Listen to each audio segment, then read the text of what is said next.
Why do you think normal people, or should I say, the average person on the street, thinks that exotic cars are all money pits? Well, because many of them historically have been. All right, people, welcome back to another video of Exotic Car Hacks. Today, joining me is a man, the legend from Vinwiki. Here with me, Ed. I appreciate you being on, man. Thanks for coming to tell some stories. So, we were talking about my car stories. Now it's time to talk a little bit about you. So you're a very interesting story yourself, because you were in the car business and in the rental business, from what you told me earlier, and then got into the exotic car selling business, and now world famous for Vinwiki. So let's talk a little bit about basically one thing that I think we kind of touched on in the car that I wanted to share with people was the idea that a lot of YouTubers today are using basically like what I call the hacking methodology, which is buying a car at a certain dollar and then being able to drive it, enjoy it for a certain duration of time, and then get rid of it at either the same or minimal loss or even more money depending on what they're buying. Sure. So basically, I'm sharing this with people and saying, look, we call this hacking, but it's been going on for like a decade for many people. Right. It's like investing in exotic cars. Why do you think normal people, or should I say, the average person on the street, thinks that exotic cars are all money pits? Well, because many of them historically have been. Certainly, most exotic cars built before the year 2000 could still be very accurately, even when they were new, considered to be money pits. They were very expensive to service. They required a lot more disassembly for certain maintenance operations, and they were generally just expensive cars on a cost per mile basis to own. Depreciation was a little bit different because most of the cars were so rare. So you were talking about brands like Lamborghini selling hundreds of cars worldwide per year, rather than almost 10,000 cars a year now. And so it was a very different landscape really until 2003, 2004. That's when we just saw this explosion of production of cars that were more than $100,000, and even a maintenance schedule that would sort of justify that would invite more people to come in and own them. You didn't have to have a bunch of chest hair and a pet alligator to buy a Lamborghini. What do you think happened in the automotive industry that really caused that shift? Meaning, like, that caused first the adoption of more people buying exotic cars, but also like just basically the fact that people got less scared. Well, the biggest trigger was the roll-ups, the acquisitions of the smaller boutique exotic car manufacturers into these larger corporate umbrellas. So in 1998, we saw Lamborghini be bought by Audi, but the real implications of that didn't come out until 2004 with the Gallardo. The same for the Bentley Rolls-Royce split, with Rolls going to BMW, Bentley obviously to Volkswagen, and really different cash infusions and corporate structures at Fiat, Ferrari, FCA, everything that became. And so what we saw was these guys had the abilities to overcome a lot of the new regulatory hurdles of safety and servicing requirements, lemon law liabilities, and things like that around that point in time. And so that meant that they could produce more cars. And so that meant that they could explore lower price points, they could explore more usable cars, and that's what we saw. So you were in the car business for a while, selling cars, right? Yep. So I try to tell people that there's huge margins on these exotics. Like, I mean, huge margins. I'm going to get you in trouble after the conversation. Well, not necessarily. That certainly is the perception. And, like anything, like a real estate commission, a small percentage of a big number can still be a big number. I mean, most new cars come with a margin, as most people can easily find out on the internet, of between 8 and 15%. And some of that'll be front end gap MSRP to invoice. Some will be incentives, rebates, trunk money, things that you'll hear talked about. But yeah, in general, very few companies are starting out the first day a car is released with much more than that. Now, certain times where you've got rebates, like end of run for the Aston Martin DBS, we would have almost $100,000 in markup. Right, that's what And so that's where you'd see these just insane discounts. With the late in the run for the 650S, the same thing was true. Sometimes you just have these crazy on a percentage basis opportunities to mark cars up, and sometimes That's great for consumers because you can usually finance. They're buying them at the right time too, right? Well, sure, yeah. I mean, you can either buy one when it's so hot that you have to pay sticker, and it's an honor to be able to buy one, or they're falling out of favor, and maybe you can get a massive discount. You wait 90 days. Exactly, but we had a lot of people that would have negative equity or other factors coming in where they couldn't come up with the cash for a down payment, and so a purchase hacking thing, not an ownership cost hacking thing, can very much be find a car like that with a huge markup and bury all your negative equity, because even when a 650S was 30 grand off to invoice, then another 30, 40 grand sometimes in rebates, you could still finance 110% of MSRP. Right, exactly, so, right. We could bury literally $100,000 or more dollars in negative equity with nothing out of pocket. That's a really neat finance trade. Yeah. So that's a little bit less common right now. The exotic car market's quite healthy, and a lot of these manufacturers learned that they were really just shooting themselves in the foot and causing a lot of the depreciation by just moving the new cars down into a used car market position. And it's not limited to those. I mean, Lamborghini did it with the end of last Mercies. 2010, you couldn't sell anything. But I mean, how do you think, because what happens to the car values when you have a 100K rebate on an Aston Martin, right? Like you have a 330K sticker that becomes brand new 230.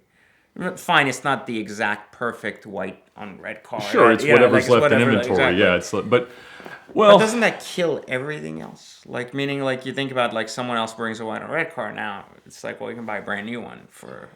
Well, kills is not the right word. Resets is the right word. And so we started out by moving from a $300,000 MSRP on a DBS, but at the end of the day, everybody knew you could go buy one for $210,000, $220,000. Right, exactly. Right? Yeah. And so the reason that cars depreciate that day you drive it off the lot usually is because of this new car margin. That dealers aren't going to pay less on trade than they can just buy another new one from a manufacturer. With cars like this that are that rare, that's not necessarily it. The reason that you would see that DBS that you might pay 220 grand new for depreciate is that there is a privilege in buying a new car, and people want to buy the car they want. They can't always be talked into the wrong color combination, the wrong spec, the wrong miles, because they are getting a slightly better deal. It's the emotional decision we're talking about, where they kind of want that specific car in that color in that way.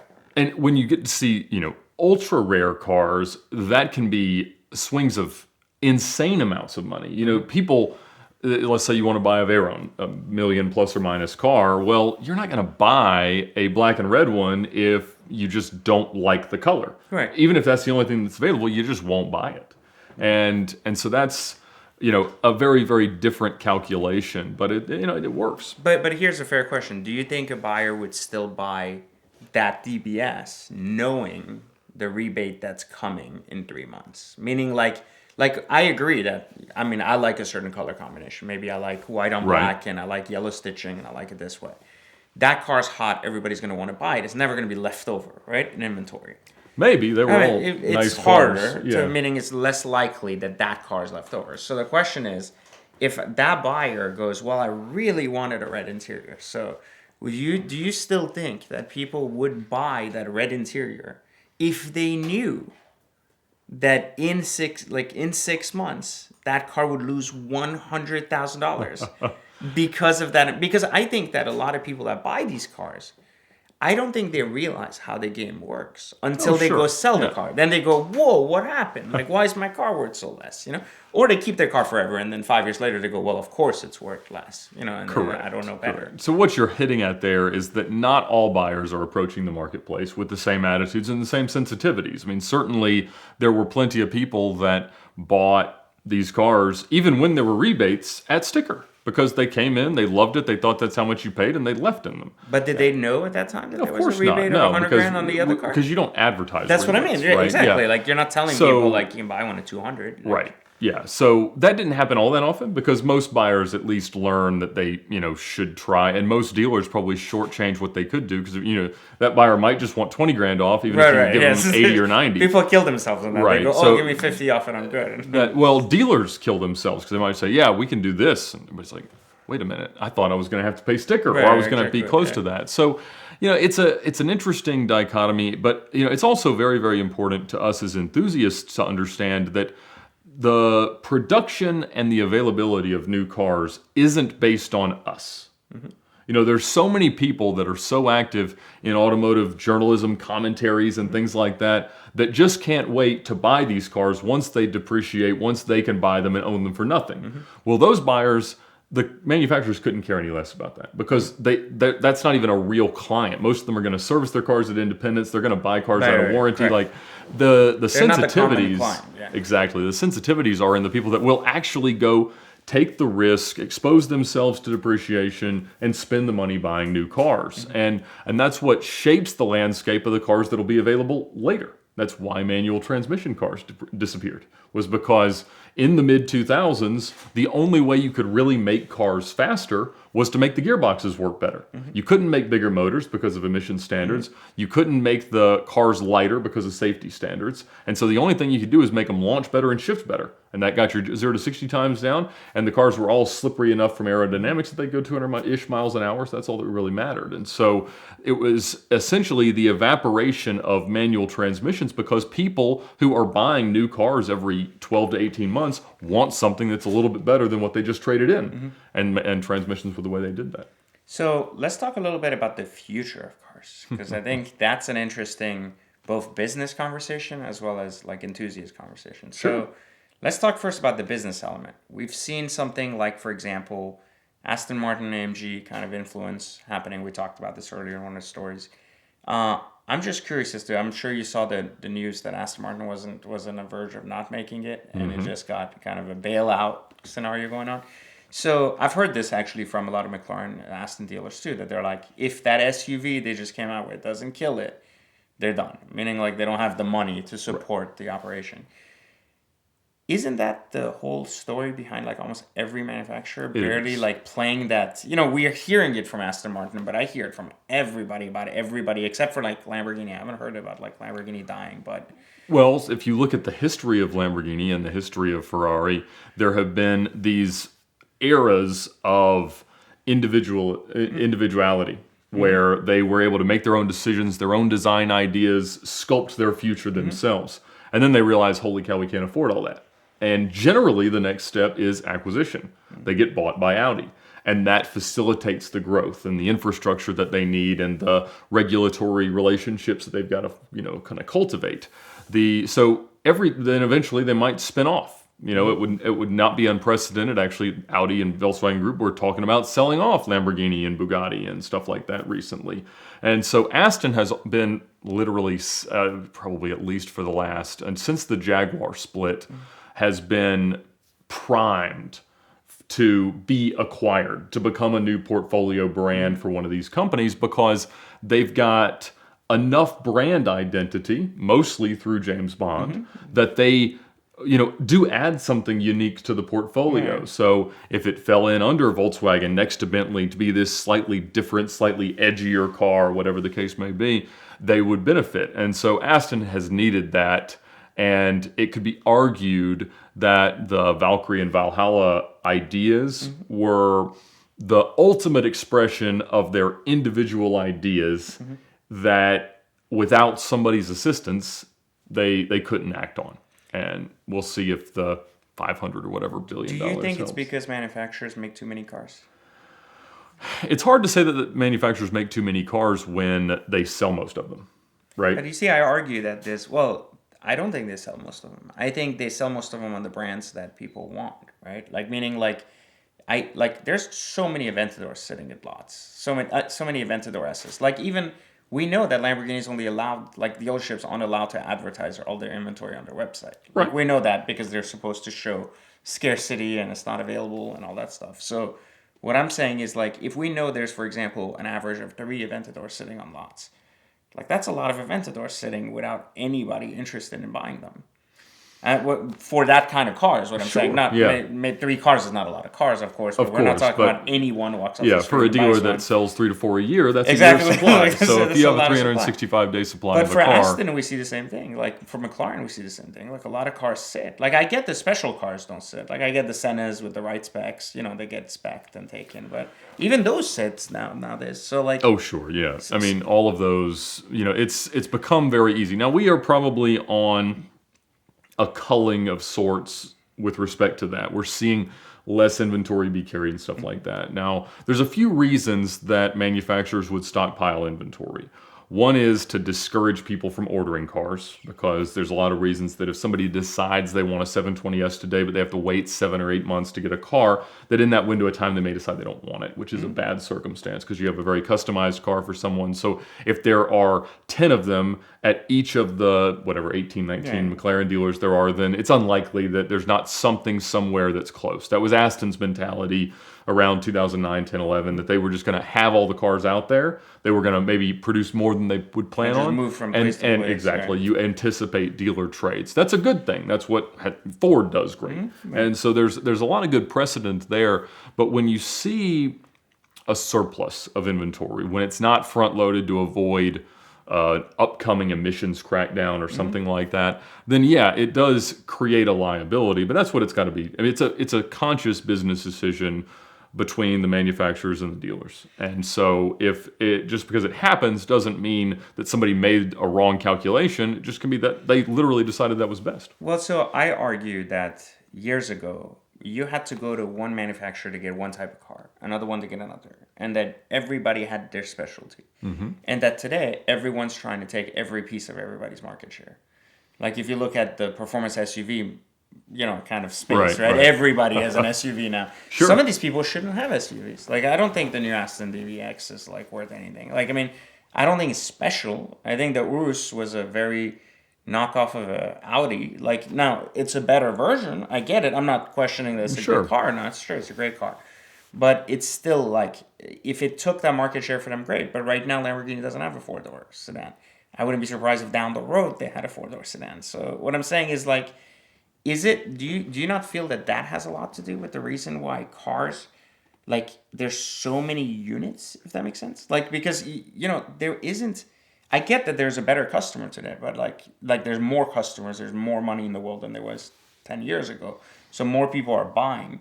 Right. But also like, is there enough customers to justify like stealing market share from like Mercedes S-Class to put them in a, like in a competitor in a Ferrari? Like when you look at how similar an S-Class, a 7 Series, and an A8 have always been. Correct. Like the degrees of separation relative to the difference between an Aston Martin Vantage, a Gallardo, and a 430, less than 15 years ago, like those were massively different cars that really did appeal to a different type of buyer in that segment. That like someone would test drive all three and have a decision. You could test drive all three of the German sedans and be largely indifferent to what the outcome was. Then you might start shopping on price. So if we're all going to gravitate towards building cars that are similar in the way they work, then for sure, that's going to be a massively different landscape. So you think from your experience that manufacturers are doing a good job at trying to take full market share like that? Or do you believe that they went or are trending in the wrong direction? I mean, I'm just basically asking for your analysis. Yeah, I think they are selling a lot more cars, and with rare exception, it's not at the expense of their pre-owned markets. So if you're able to sell more new cars and still keep depreciation to about 1% a month over a 36 to 60 month term, then you're doing things correctly. Now, there's always going to be consumers that expect to own cars for nothing, but they generally should not expect the privilege of buying new cars. Right. And so it's hard when you see it working. We shouldn't be critical.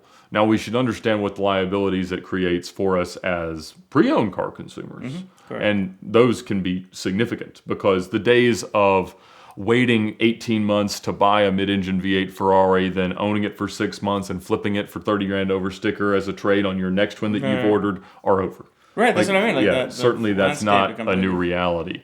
But at the same time, for many people, it's kind of nice to be able to just walk in and there will probably be a GT4 Lusso in the back that you can drive home today. Yeah, well, that part I think is good to have inventory, but I also think like there is like 600 like 488s on the market. Do we need 600 used 488s on the market? Meaning like, Right. and they're not being discounted, so they're not moving. Meaning like they're just sitting there, and it's Well, like, that's because, there's when you look at how many $100,000 cars you could have bought in the year 2000, it was exceedingly exactly, limited. yeah. And I think now there's about $100,000 cars built a year, Right, yeah, which exactly. is crazy. But And that's my exact argument. That's what I'm saying. Like it's too much inventory. maybe, but it's never too much inventory if there's enough demand to get them over the curb. Is there demand? That's the question. Like because I've never seen a market where we have so many choices. I get some of the special stuff, but even the GT2 RS, GT3 RS market. Right. The old GT3 RS market is hotter than the new GT3 RS market. What I mean is if you look at it in comparison to where it is to sticker, right? Yes. Like an old GT2 RS versus a new GT2 RS, like Right. way below sticker, way over sticker. So it's like this, so that's what I'm trying to get to is like seems to be such a, like people I think are missing the days of exciting, hard to get cars. Well, and that's why, Porsche sells more GT 911s than they do regular 911s now because they have, created this allure, this idea that it's impossible to get the new GT3, Right, but and now you can just have one, you right? just buy one anywhere. I mean, it's one of those things that, from our perspective, is kind of here and there. All it does is reshape what strategies are available, as we aim to minimize ownership cost. What are you most excited about when it comes to technology of the future, when it comes to exotic cars? Meaning, like, is there anything that's coming out from a feature or a standpoint that you're like, damn, I can't wait for this to happen? I don't feel that way about new technology in cars because I like to feel driving cars. That's why I love my Lamborghini. So what I am very much looking forward to is the era where cars built from 2010 to 2020 don't work anymore, which I think we're less than 5 years from. 2010 to 2020. Explain. So everything in the Aventador Huracan 458, 488 era that start to have these massive maintenance liabilities, which they very well can because most of the gearbox and all-wheel drive parts and things where pertinent are non-serviceable. So they just have to be replaced. Nobody's taking these things. And so, when a Murcielago came out and people thought, oh man, it could cost $20,000 if something terrible happens. Now that's viewed as, that's not that bad. Like if we're going to buy a car for, $200,000 to $400,000, that's, whatever. Yeah, it's a small amount. Because now a $120,000 458 could any moment require a $30,000 gearbox. Correct, and that's and the rest of them are pretty reliable except the useless infotainment systems and things like that. But if you talk to techs at Ferrari dealers, they'll say, if a 458 rolls in, it's either for tires or a gearbox. Correct. It's other stuff doesn't really exactly. break that the much. rest stuff is all fine. So, to me, that's going to be the most fascinating thing in the marketplace that I participate in because I'm not a new car buyer. I can't afford them and I can't stomach the depreciation. So I like to understand what happens to cars once they reach a point where there's some separation due to condition because some of them are very nice, some of them are kind of road hard and put up wet, but also that people are either so scared of the maintenance that they don't enter the market or they are, still able to accept the risks. And sometimes the horror of what could happen kind of keeps them up on a pedestal, the way it did early on with Mercedes or the way it does with Bugattis. Right. And sometimes the fear of terrible maintenance events just kills the market, like Maserati or McLaren. Interesting. So what do you look for when you make an investment in a car? Like when you're trying to buy a car, knowing that obviously money's not unlimited, you need to make good choices when it comes to purchasing a car. If it's not an emotional buy, what are you looking for when you make an investment buy? So I like to know that I'm going to be shielded from some costs, but to know that I'm gambling with others. And so if I am expecting that let's say a car isn't going to depreciate, but could have a $10,000, $20,000 failure, I know that's going to scare people off, especially if there's no documentation of servicing with respect to that issue. And so I really like cars that have some kind of a story that would alienate most of the market. So most of the cars that I've bought, because of bad ownership history, accidents, damage, bad options, bad condition, whatever, there's some reason most people wouldn't consider buying the car. And that means that I can buy it back of true wholesale because it's not a fully competitive market. Right. And that, so, you always want to think of like, what is the perfect storm of like your car, the car that if somebody calls you on this kind of thing.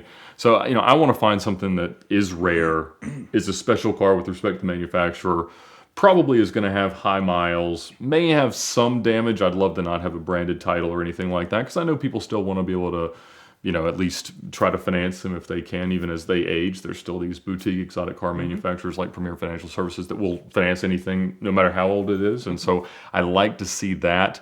But also, I like to see something that seems scary. Like whatever it is about it, whether or not it's that it was known to be driven really hard, or there's something about the car. You're saying you like that for an investment? Absolutely, because then I know I'm going to buy it way back of wholesale. Maybe I do a little bit of reconditioning, but then I can always sell it to any dealer for true wholesale. But most dealers aren't interested in a project of any kind, so it's going to need a little bit of something, and that's what I've done really, really well with. So really, I guess your strength, from what I understand, is basically the repair or refurbishing of something is where the strength lies, meaning in the buying cheap enough where there's enough room there. I make most of my money on the buys. As anyone should. Right. So I would say my biggest strength has been in explaining to a seller exactly what the landscape of things that could still happen. For them specifically. Exactly. And letting them understand why I am the right buyer that's not going to call them the next day and be like, you didn't tell me about something. Like, I'm buying it, anticipating some costs. It's going to be a quick, easy deal. I don't do PPIs. I just buy it. And whatever that number is, maybe they can find more somewhere else, but they won't have to work very hard to make my deal work.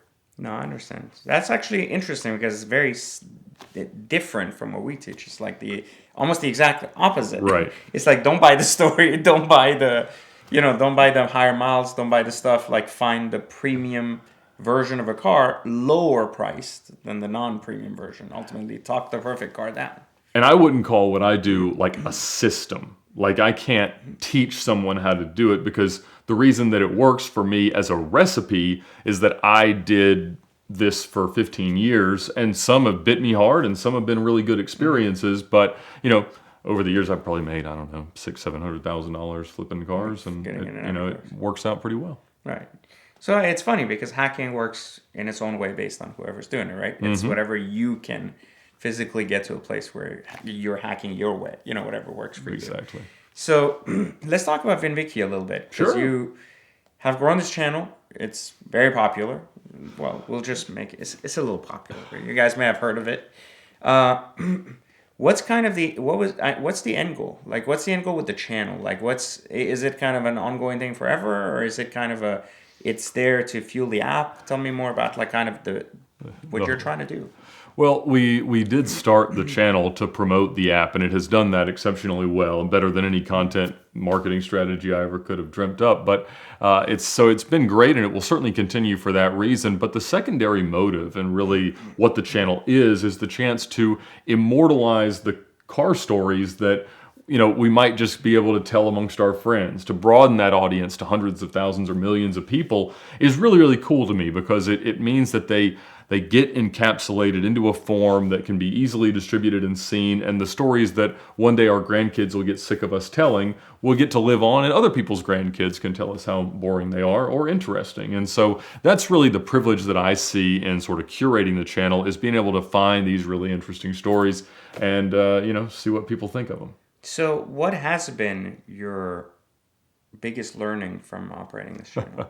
Well, I knew nothing about videography. I knew nothing about broad social media strategy or anything like that. I literally didn't even watch that much YouTube. I had some friends that were YouTubers. I've known DeMuro for 10 years, and Tavarish and TJ Hunt and That Dude in Blue and Rob Ferretti and all these other guys that had significant and established presences on YouTube. And so I knew there was a viable business or occupational model out there. I'd never expected to pursue it personally. And I don't know that if it weren't for the fact that it does feed the app, which I see as a bigger long-term opportunity, that I would have invested as heavily in content production and things like that. But it definitely has been a one hand kind of scratching the other sort of thing, and it's worked out really, really well. And so I would say the long vision of VinWiki as a company is very much the growth of the app. This idea that we can crowdsource vehicle history and that the VinWiki app is the largest public-facing automotive database ever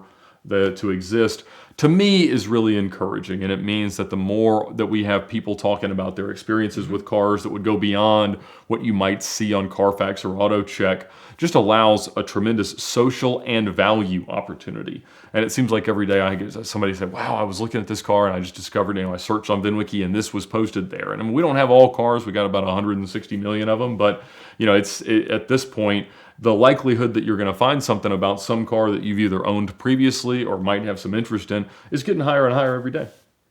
Interesting. So, quick round of questions. Favorite performance car? LP640 manual. Okay. Favorite car experience ever? I'd say setting the New York to LA record. Okay. Favorite car you've ever sat in? A Veyron. Okay. Most highest dollar you've made on a flip? Percentage based or dollars? 130,000. What was it? My first manual LP640. Okay. And then final question. One car you'd never buy, no matter how much it was. No matter how much it was. I mean, if it was free, you're like, I don't want it. I think I'd have to go with the Nissan Murano Cross Cabriolet. All right, guys, there you have it. Thanks again for joining us. I appreciate it. Lots of good info. And there you have it, guys. Make sure you check out VinWiki as well. Subscribe to his channel. There's a lot of good stuff. And, of course, we'll be appearing on there as well, sharing some car stories. So we'll catch you guys in another episode of Exotic Car Action.